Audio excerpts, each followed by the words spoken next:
नमस्कार, मंगल मराठी रेसिपीमध्ये तुमचं स्वागत आहे। आज आपण बनवतोय न वाटता पुरण, झटपट पुरण असं म्हणू आपण, कारण आपली होळी जवळ आलेली आहे आणि त्यासाठी आपल्याला पुरणपोळीची खरंच आवश्यकता आहे। त्यामुळे आपण हे झटपट न वाटता पुरण करतोय। तर बघूया आपण त्यासाठी काय साहित्य लागेल। पण त्याआधी जर तुम्ही अजून माझं चॅनल सबस्क्राइब केलेलं नाहीये तर जरूर सबस्क्राइब करा। सबस्क्राइब बटनाच्या बाजूला बेल आयकॉन आहे, त्यालाही क्लिक करा। त्याला क्लिक केल्यामुळे काय होईल, ज्यावेळेला मी माझ्या नवीन रेसिपी अपलोड करते त्याच्या नोटिफिकेशनची बेल तुमच्या मोबाईलमध्ये वाजेल आणि तुम्हाला माझी रेसिपी त्यामुळे पटकन बघता येईल आणि त्यामुळे पटकन करता पण येईल। त्यामुळे बेल आयकॉनला नक्की क्लिक करा, असाच सपोर्ट करत राहा। तर बनवूया आपण न वाटता पुरण। न वाटता झटपट होणारं पुरण करतोय आपण आणि त्यासाठी मी पाव किलो डाळ घेतलेली आहे। चणा डाळ रात्रभर मी भिजवली आहे ही, आणि म्हणजे रात्रभर म्हणण्यापेक्षा 5-6 तास भिजवली तर छानपैकी ती फुलून येते, तशी भिजवून घेतलेली आहे मी ही। स्वच्छ धुवून भिजवलेली आहे ही। त्याला मी 125 ग्राम गूळ घेतलेला आहे आणि 125 ग्राम साखर, म्हणजे दोन्ही मिळून पाव किलो झालेलं आहे हे। सुंठ पावडर घेतलेली आहे मी अर्धा टीस्पून आणि वेलची पावडर अर्धा टीस्पून। आपण आता ही कुकरमध्ये मी शिजवून घेणार आहे डाळ, तर त्याच्यामुळे आपण हिला कुकरमध्ये घालूया। कुकर घेतला आहे मी आणि त्याच्यामध्ये मी ही डाळ घालणार आहे।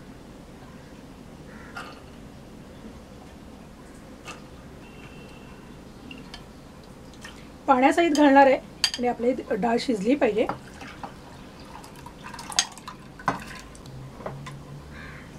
आणि हे घालताना आपण काय होतं, कुकर ज्यावेळेला लावतो आणि डाळ वगैरे घातल्यानंतर ती शिट्टीमधून पाणी बाहेर येतं आणि ते येऊ नये म्हणून मी ह्याच्यात थोडं तेल घालणार आहे, अगदी 1 टीस्पून, आणि ते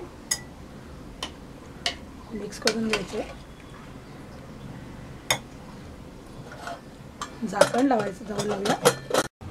कुकर मी गॅसवर ठेवला आहे, गॅस चालू करणार आहे मी आणि ह्याच्या आपण व्यवस्थित 3 शिट्ट्या काढून घ्यायच्या आहेत। 3 शिट्ट्यानंतर गॅस बंद करायचा आपण। थंड झाल्यानंतर आपण कुकर थंड झाल्यानंतर झाकण काढायचं आहे आणि आपण मग त्यातलं पाणी काढून घ्यायचं आहे आपण डाळीतलं। कुकरच्या 3 शिट्ट्या झाल्यानंतर मी गॅस बंद केला आणि आता आपण कुकर थंड झालेला आहे, प्रेशर रिलीज झालं आहे। मी काढणार आहे झाकण। व्यवस्थित शिजली आपली डाळ। आता आपण ही काढून घेऊया, याचं पाणी गाळून घेऊ आपण। मी गाळण्यासाठी गाळणी घेतली आहे, खाली भांडं ठेवलं आहे आणि पाणी असेल ते निघून जाईल। आणि ही डाळ आपण अशी काढून घ्यायची आहे। सगळं पाणी निघून गेलं पाहिजे, म्हणजे आपल्याला डाळ छान आपल्याला सुटसुटीत मिळेल आणि आपल्याला पूर्ण वाटता येईल। पाणी निघून जाईपर्यंत आपण एक 5 मिनटं वाट बघूया। पाणी निघून गेलं बऱ्यापैकी याचं। मी आता हे काढून घेणार आहे। मी या परातीत काढून घेते आणि आपल्याला ती छान स्मॅश करता येईल।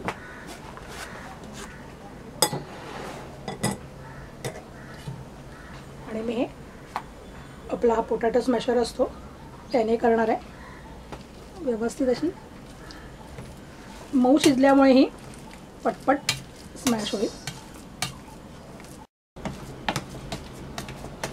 आपण हे असं स्मॅशरने छान स्मॅश होते। ही स्मॅश झाली आपली डाळ। मी या कढईत काढून घेणार आहे, कारण मला याच्यात आता गूळ आणि साखर घालून शिजवून घ्यायचं आहे।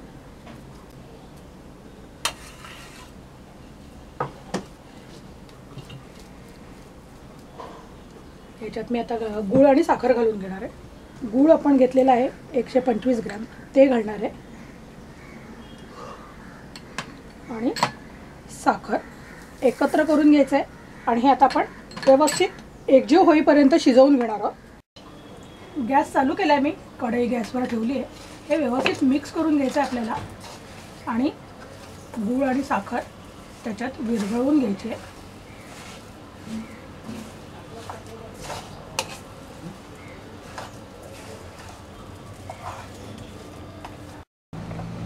साखर छानपैकी विरघळली आहे आणि गूळही विरघळत आला आहे। हे व्यवस्थित विरघळल्यानंतर आपल्याला एकजीव करून घ्यायचं आहे, घट्ट करायचं आपल्याला। याच्यात यावेळेला मी सुंठ पावडर घालणार आहे। सुंठ पावडर फार आवश्यक आहे पुरणपोळीला, कारण ती पोटाला फक्त चांगली असते। आणि सुवासासाठी वेलची पावडर हे व्यवस्थित मिक्स करून घ्यायचं. आपली साखर पण विरघळली आहे, गूळ पण विरघळला आहे आणि आता हे एकजीव करून घ्यायचं आहे. आपल्याला याचा घट्ट गोळा करून घ्यायचा आहे. व्यवस्थित एकजीव झालंय. आपण हे गॅस बंद करूया आपण आता हे आणि ह्याला थंड करून घेऊया, म्हणजे ह्याचा व्यवस्थित गोळा तयार होईल. आपला पुरण आपला व्यवस्थित थंड झालंय. थंड झाल्यानंतर हे असं व्यवस्थित घट्ट होतं. हे आपण मी प्लेटमध्ये काढणार आहे. प्लेटमध्ये काढून दाखवणार आहे तुम्हाला मी. इतकं छान घट्ट झालंय, मऊ झालंय मस्तपैकी. डाळ अशी हे केल्यामुळे छान स्मूथ होते एकदम आणि पुरण व्यवस्थित तयार होतं. आपलं तयार आहे. आपलं पुरण छानपैकी मऊ झालेलं आहे. थंड झाल्यामुळे छान घट्ट पण होतं हे. आणि आपल्या पुरणपोळी करायला हे पुरण झटपट पुरण तयार आहे. असं नक्की करून बघा तुम्ही आणि यावेळची होळी एकदम सोपी करून टाका. तुम्हाला होळीच्या खूप खूप हार्दिक शुभेच्छा. आणि तुम्ही रंग खेळताना सुद्धा सेफली खेळा. पाण्याचा अपव्यय टाळायचा आहे आपल्याला. आणि आपली होळी अतिशय सुंदर आणि रंगपंचमी एकदम सुंदर आपण ही पुरणपोळी खाऊन साजरी करणार आहोत. तयार आहे आपलं न वाटता पुरण. अतिशय पटकन होणार आहे, झटपट आहे. पटकन करा आणि नक्की तुमचे आणि त्या लगेचच तुम्ही तुमचे अनुभव म्हणून मला कळवा आणि असाच सपोर्ट करत राहा. आणि न वाटता पुरण असल्या कारणाने पुरण याची होळी एकदम मस्त जाईल तुमची. कारण तेवढे पुरण वाटण्यातच आपल्याला जास्त वेळ लागतो आणि हे न झटपट होणारं पुरण आहे. त्यामुळे हे नक्की करा तुम्ही, नक्की आवडेल तुम्हाला. आणि असाच सपोर्ट करत राहा. आणि अजून जर तुम्ही माझं चॅनल सबस्क्राईब केलेलं नाही आहे तर जरूर सबस्क्राईब करा. बेल आयकनला क्लिक केल्यामुळे तुम्हाला माझ्या येणाऱ्या रेसिपीचं नोटिफिकेशन मिळत राहील.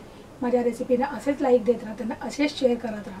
तुमच्या आशीर्वादांची खूप गरज आहे. असेच आशीर्वाद देत राहा. हा माझा व्हिडिओ बघितल्याबद्दल थँक्यू.